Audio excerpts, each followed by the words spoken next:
बहुत लंबे समय से बाद आप सब लोगों से चर्चा करने का अवसर मिला है। भारतीय जनता पार्टी पंजाब प्रदेश द्वारा आयोजित इस सिखलाई कैंप प्रशिक्षण वर्ग में आने के निमित्त आज ये अवसर मुझे मिला कि मैं एक बार फिर आप सब लोगों से चर्चा कर सकूं। मित्रों, भारतीय जनता पार्टी एक ऐसा दल है जो सामान्य व्यक्ति को, सामान्य कार्य सदस्य को धीरे धीरे उसका इवोल्यूशन करके, उद्विकास करके वो कार्यकर्ता बने, कार्यकर्ता से नेता बने और अंततः जो जिस लक्ष्य को लेकर के भारतीय जनता पार्टी की स्थापना हुई कि हम सशक्त संपन्न भारत बनाएंगे, उस दिशा में पूरी ऊर्जा के साथ में, पूरी ताकत के साथ में काम करते हुए अपना योगदान कर सके। ये एक परंपरा है कि हमारे यहाँ इस तरह के प्रशिक्षण वर्ग आयोजित किए जाते हैं और ऐसे प्रशिक्षण वर्ग में पार्टी के परिवार में आए नए पुराने लोगों को पार्टी की रीति नीति, पार्टी के परंपराएं, पार्टी का ध्येय, पार्टी की निष्ठाएं,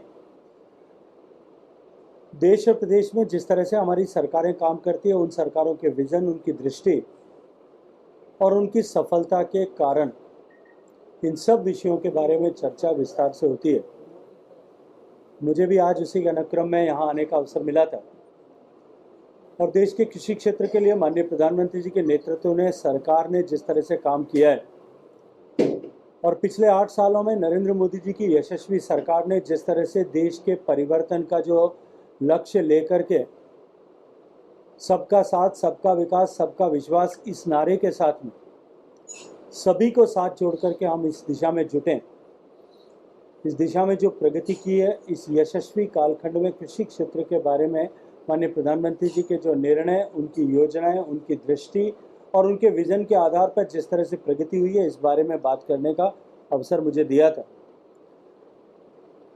मुझे अत्यंत प्रसन्नता है कि एक ऐसा ऐतिहासिक अवसर है जब देश 30 तारीख से लेकर के 15 तारीख तक नरेंद्र मोदी जी की सरकार के इस 8 साल के कालखंड का उत्सव के रूप में मनाएगा।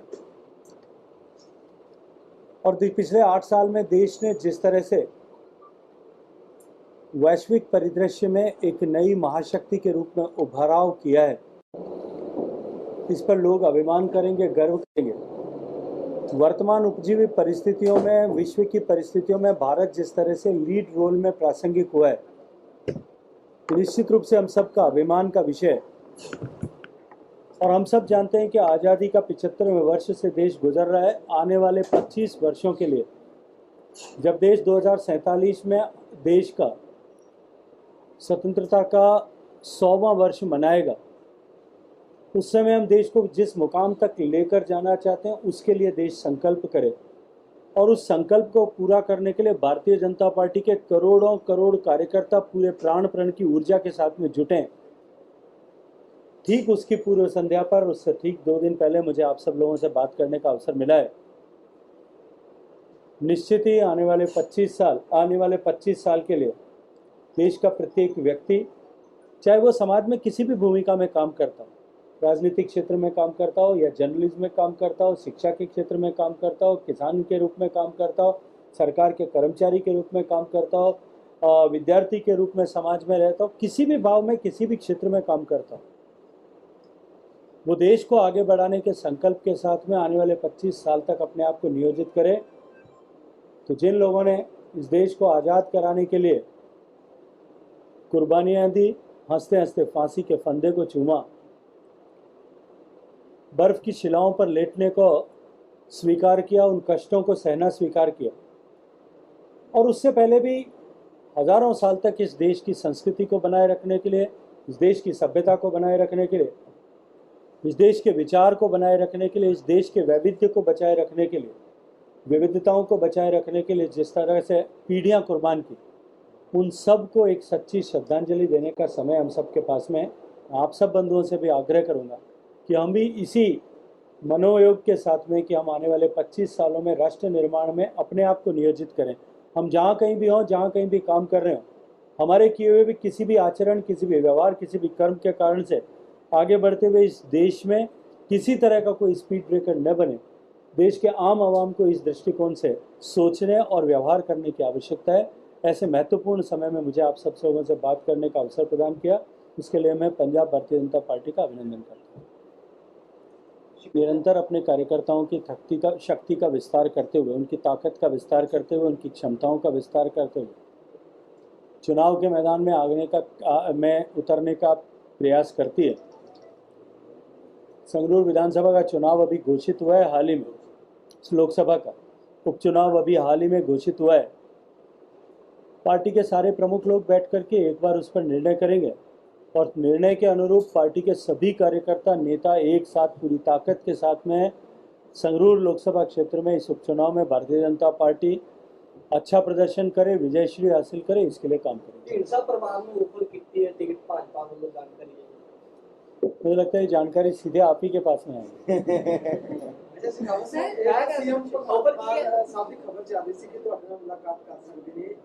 ਪੰਜਾਬ ਦੇ ਪਾਣੀਆਂ ਨੂੰ ਲੈ ਕੇ ਲਗਾਤਾਰ ਉਹ ਕਹਿ ਰਹੇ ਨੇ ਕਿ ਤੁਹਾਡੇ ਨਾਲ ਮੁਲਾਕਾਤ ਹੋ ਸਕਦੀ ਹੈ, ਕਿਉਂਕਿ ਤੁਸੀਂ ਵੀ ਚੁਣਾਵ ਜਦੋਂ ਪੰਜਾਬ ਚੋਣਾਂ ਸੀਗੀਆਂ ਉਦੋਂ ਕਿਹਾ ਸੀ ਕਿ ਪੰਜਾਬ ਦੇ ਲਈ ਖੜੇ ਹੋਵੋਗੇ ਤੁਸੀਂ, ਤਾਂ ਕੀ ਲੱਗਦਾ ਕਿ ਜੇ ਮੀਟਿੰਗ ਕਰਦੇ ਨੇ ਤਾਂ किस तरीके की उम्मीद पंजाब में ਤੁਹਾਡੇ ਤੋਂ? सर इसी से जुड़ा मेरा भी सवाल है, इस वक्त दिल्ली सरकार और हरियाणा सरकार आमने सामने है। दिल्ली सरकार मतलब केजरीवाल साहब की सरकार, जी जी जी, वो आरोप लगा रहे हैं कि हरियाणा सरकार पूरा पानी दिल्ली को नहीं दे रही है, जबकि हरियाणा के मुख्यमंत्री कह रहे हैं कि जितना पानी बनता है उतना दिया जा रहा है। आपके पास मंत्रालय है सर, किस तरीके से देखते हैं? देखिए, ये दोष बिल्कुल झूठा है कि पंजाब की हरियाणा की सरकार दिल्ली को पूरा पानी नहीं दे रही। जो इस इंफ्रास्ट्रक्चर में जो water allocation as per tribunal judgement है, उसके अनुरूप जितना दिल्ली का हिस्से का पानी था उतना निरंतर दिल्ली को मिल रहा था, और उसके बाद में सुप्रीम कोर्ट के आदेश के बाद में जितना पानी दिया जाना चाहिए था उतना भी दिल्ली में, वो पानी भी दिल्ली को बिल्कुल पूरी तत्परता के साथ में दिया जा रहा है। समस्या ये है कि केजरीवाल साहब अपनी विफलताओं से ध्यान हटाने के लिए इस तरह के दोषारोपण करने की उनकी आदत बन चुकी है। आज देश में जो नॉन रेवेन्यू वाटर है, पानी जितना आपूर्ति होता है और जितना लोगों के घर में नल में पहुंचता है, उसमें सबसे बड़े लॉसेज अगर किसी एक प्रदेश में है तो वो दिल्ली के प्रदेश में है।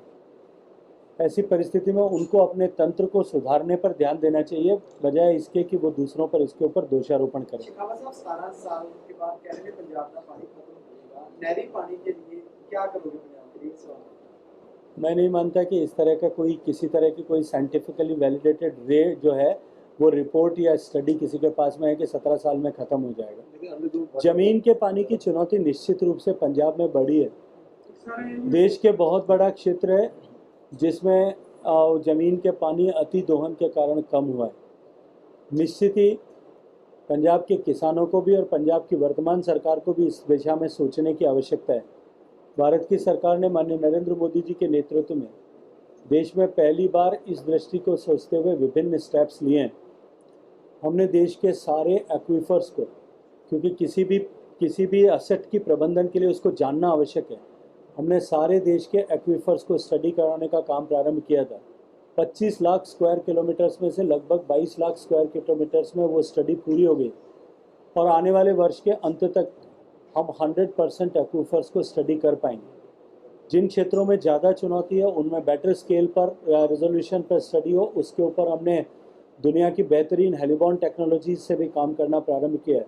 लगभग 2 लाख जो है वर्ग किलोमीटर क्षेत्र के ऊपर हम उससे काम करें, इस दिशा में भी हम काम कर रहे हैं। साथ ही साथ में देश में पहली बार, अब तक हमने देश में हमेशा सप्लाई साइड मैनेजमेंट पे काम किया कि पानी कौन सी नदी को कहाँ रोक करके कहाँ से पानी निकाला जा सकता है, ज़मीन में पानी कहाँ से निकाला जा सकता है।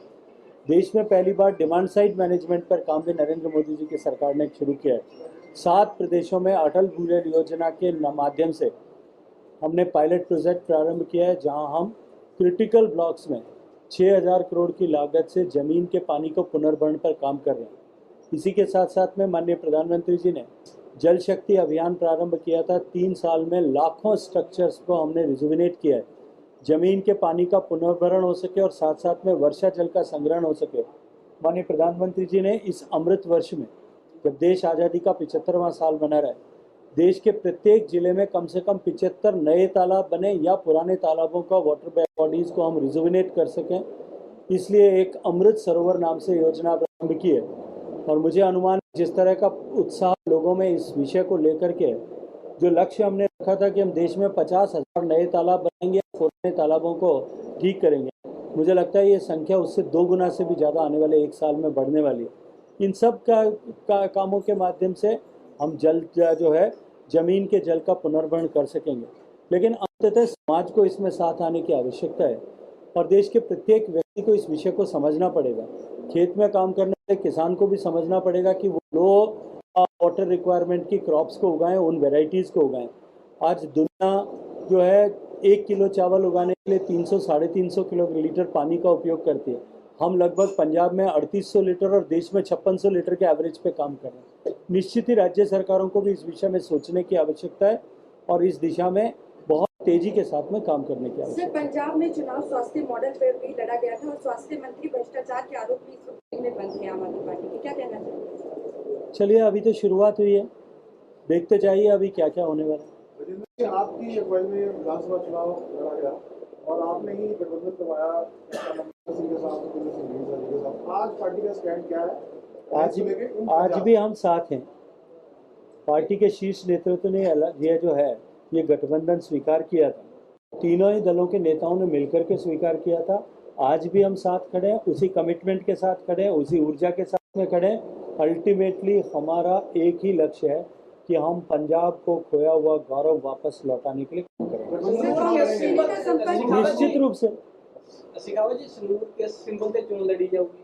यार ये तय तो मुझे लगता है कि ऊपर के लोगों को करना है। अभी से इसका खुलासा यहाँ करने का ठीक नहीं है। इसका खुलासा जितना करना है वो कर देंगे। और भी नेता संपर्क में है क्या कांग्रेस के, जो बीजेपी में? अभी तो मैंने कहा है शुरुआत हुई है, देखते जाइए क्या क्या होने वाला है। सर कि आपके ही नेता हैं, वो लगातार ये कहते हैं गठबंधन को लेकर के कि हमारा गठबंधन टूट गया है, कैप्टन अमरिंदर सिंह के साथ गठबंधन नहीं है, वो अब गठबंधन के साथ ही नहीं है।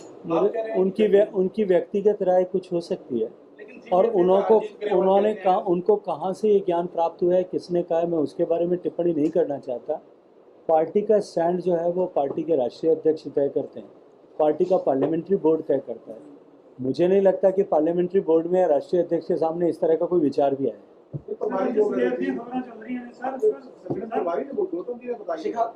शिखावत जी, बंदी सिंघा की रिहाई लेके एक मिनट यार, एक सवाल करने दो सर।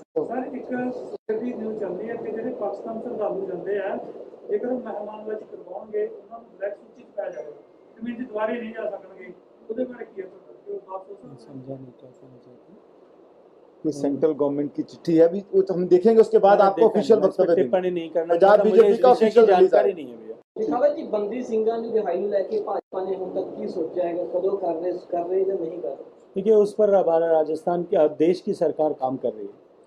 जो 3 लोगों का विषय है उनमें वो विषय, तीनों ही विषय राज्य सरकारों के पास में लंबित हैं।